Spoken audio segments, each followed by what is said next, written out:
The archangels, meaning chief angel in Greek, are thought to be in charge of all other angels, those that sit closest to God, and form the top of the angelic hierarchy. Whilst the function of each archangel is debated, it is agreed that they all have a unanimous task, and that is to serve the Lord and bring about his plan, though each archangel is thought to be better suited to one task or another. For example, Archangel Michael, the warrior angel himself, would naturally be more inclined to battle, as we see him face off against Lucifer in the Book of Revelations. Meanwhile, Archangel Gabriel, on the other hand, who is the messenger angel, is better suited to bringing about prophecy, as we see him tell the Virgin Mary of her conception of God's child. Whilst archangels like Michael and Gabriel are easy to understand, because the Bible gives us this information, it does not deliver much in the way of the other archangels, such as Archangel Metatron. As you might have guessed, Metatron does not show up in the Bible, and whilst there is some speculation that he may represent some of the unnamed angelic figures in the Holy Book, such as when Jacob wrestles a mysterious angel in Genesis and Hosea, none of this can be confirmed. Furthermore, you might have also noticed the uniqueness of Metatron's name. Firstly, yes, he sounds like a transformer, but secondly, he's the only archangel we've encountered whose name does not have the suffix El. The origins of the name Metatron are shrouded in mystery. Some scholars believe that the name had originated from an ancient Jewish text, and that the name itself was something of a magic word, or a word that resonated with the heavens, or the people of the time. Other scholars conclude that Metatron comes from the early Hebraic word Matara, meaning keeper of the watch, or Memeta, meaning to guard and protect. Other scholars look to more Greek origins, believing that Metatron is made up of two words, the word meta and the word thronus. Together, it would mean something along the lines of the one who serves behind the throne, or the one who occupies the space next to the throne. However, this is often dismissed, given that Metatron's name is never separated in the text that he does appear in. The Latin word metator, meaning leader, also has been put forth as a possible means to explain the name Metatron.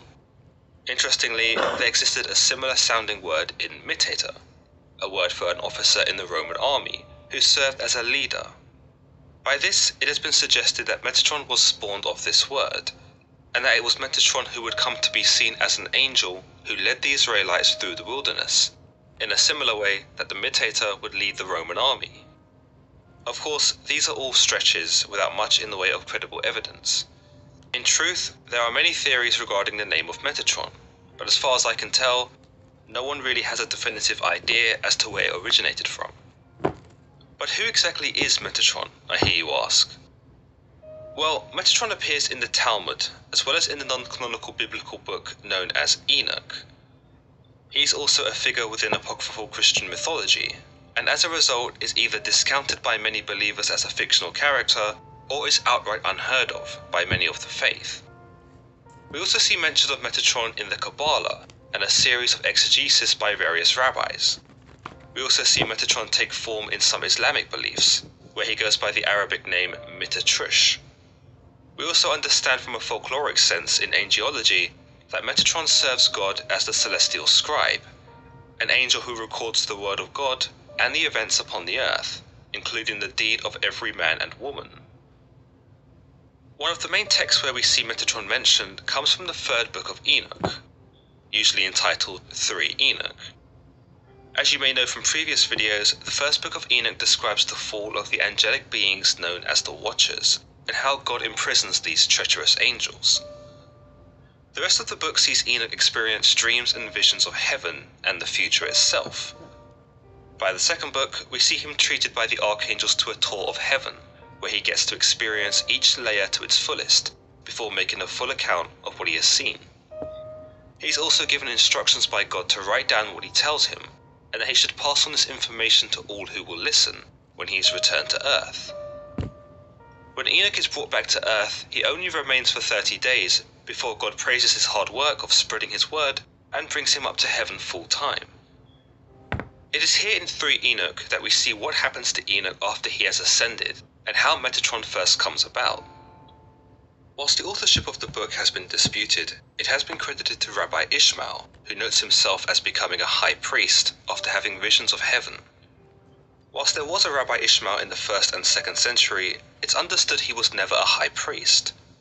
Furthermore, 3 Enoch is written differently from the other Enochian books, in that its layout is unique, and that it proposes some fresh ideas that weren't necessarily congruent with the ideas of the previous books. However, there is some continuity, suggesting that the author, whoever it was, had some idea of what the previous books were about, or had probably read them, thus where his inspiration came from. We learn in the first chapter in the 1st and 2nd century, it's understood he was never a high priest. Furthermore, 3 Enoch is written differently from the other Enochian books, in that its layout is unique, and that it proposes some fresh ideas that weren't necessarily congruent with the ideas of the previous books. However, there is some continuity, suggesting that the author, whoever it was, had some idea of what the previous books were about, or had probably read them, thus where his inspiration came from.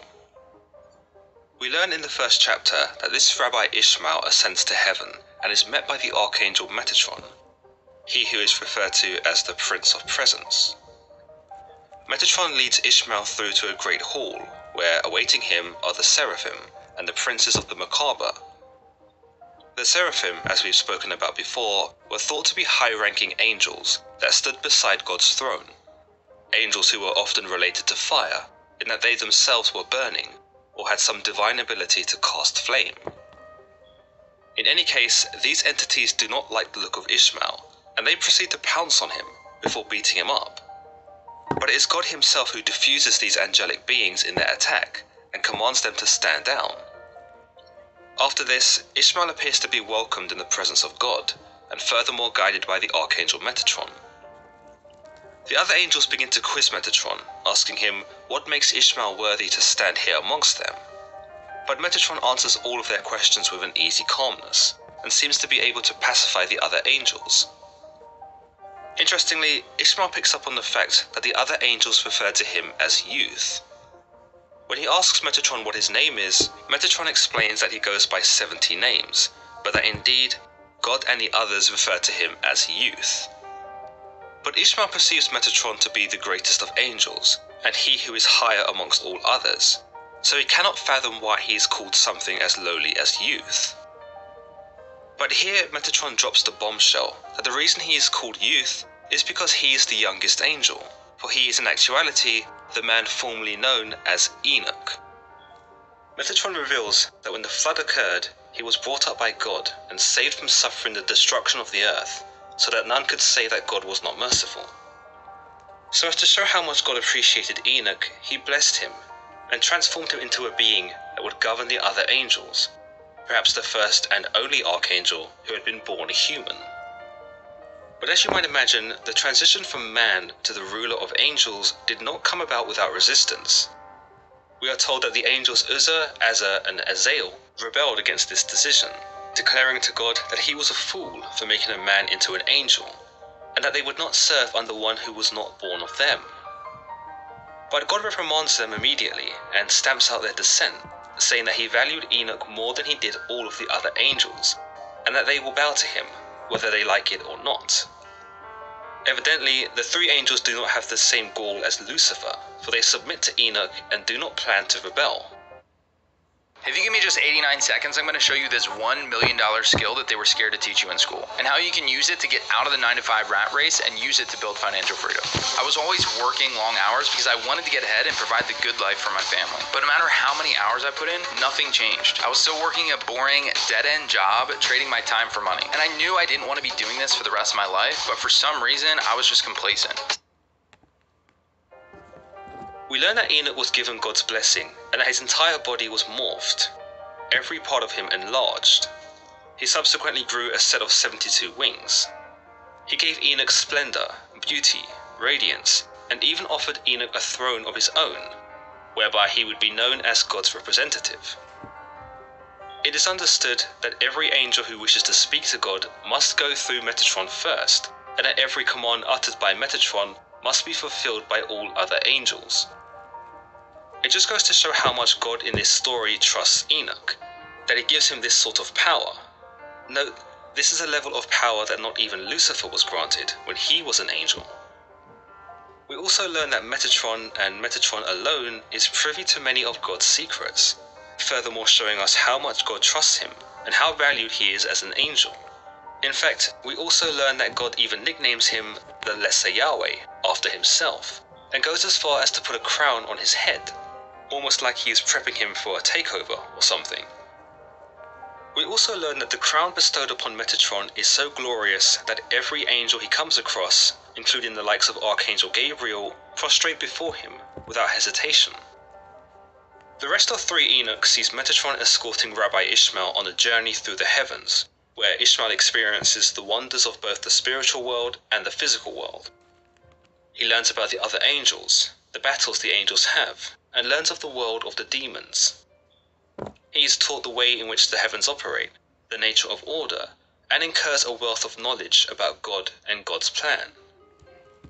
In the Talmud, meanwhile, we see Metatron mentioned only a couple of times. Rabbi Elisha ben Abuya is thought to have seen Metatron seated in the presence of God, something that is incongruent with the worship of God. It is believed that all subjects before God would fall to their knees before him, as is the case in the rabbi's vision, but Metatron is the only entity present who appeared to have been seated. It is understood that the reason why Metatron is allowed to sit is because, as mentioned earlier, Metatron is the heavenly scribe, and therefore granted the privilege of a seat by God, so that he might be comfortable in such a difficult task, in recording everything that transpires. Interestingly, Rabbi Elisha ben Abuya also witnesses Metatron receive 60 strokes with fiery rods, and believed that this was done to delineate the difference of power between himself and God. It coincides with the story of 3 Enoch, in that whilst Metatron was considered to be the Lesser Yahweh and was held in such high regard that all other angels bowed to him, he was still utterly powerless against God. It shows that Metatron might have been a favourite of God, but he was not above being punished should he step out of line. It also gave way to the notion that angels were not exempt from God's wrath, and served as a caution to anyone else that if God was willing to whip his favourite Metatron 60 times with a fiery rod, imagine what he might do to someone who had irked him. Another belief within the Talmud is that when God is busy with his routines, or that his attention is elsewhere, Metatron might be called upon to sit in his stead, and be given the command of God for a short time. Meanwhile, in Islam, Metatron, or Metatrush, doesn't appear directly in the Quran, but is considered by some communities to be amongst the canonical archangels. Some scholars consider Metatrush to be the angel of the veil, and it is only he who knows what lies beyond. Metatrush is also mentioned by 13th century Sufi writer Ahmed al-Buni, who described Metatron in a similar way to how Rabbi Ishmael describes him in 3 Enoch, but also attributes him to wielding a lance.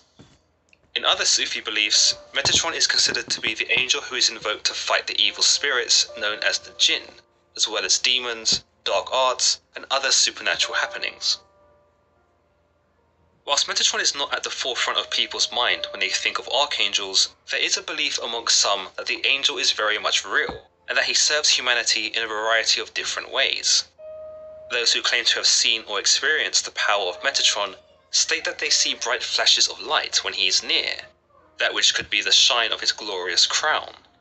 Others believe that he manifests in a crystallized form, that which is magenta in color, or that he may present a brilliantly lit cube of deep pinks, greens, and whites. The cube itself in some beliefs is known as Metatron's cube, and it is this cube that he uses to heal people. Another common sign of the archangel is the string of positive thoughts that one may suddenly receive during a state of depression. This is thought to be Metatron trying to promote wellness in the mind. The state of one's mind is thought to concern Metatron greatly, for he must record the deeds of men, and would therefore like men to act from a place of happiness, rather than a place of suffering. The frequent observation of geometric patterns are also thought to be a sign of Metatron's presence in one's life, and that this likely links back to his cube. Others associate a heightened state of awareness to Metatron, in that one must be elevated above regular consciousness in order to truly behold him. One final idea is that Metatron is linked to numbers, and that if one is prone to seeing numbers like 1111, perhaps on the clock, it is a sign that Metatron is present, and condoning the choices one has made. But let me know what you think about the Archangel Metatron below, and whether you've had your own experiences with this elusive angel. As always guys, if you've enjoyed today's video, then don't forget to give it a thumbs up, and don't forget to subscribe. Until the next time.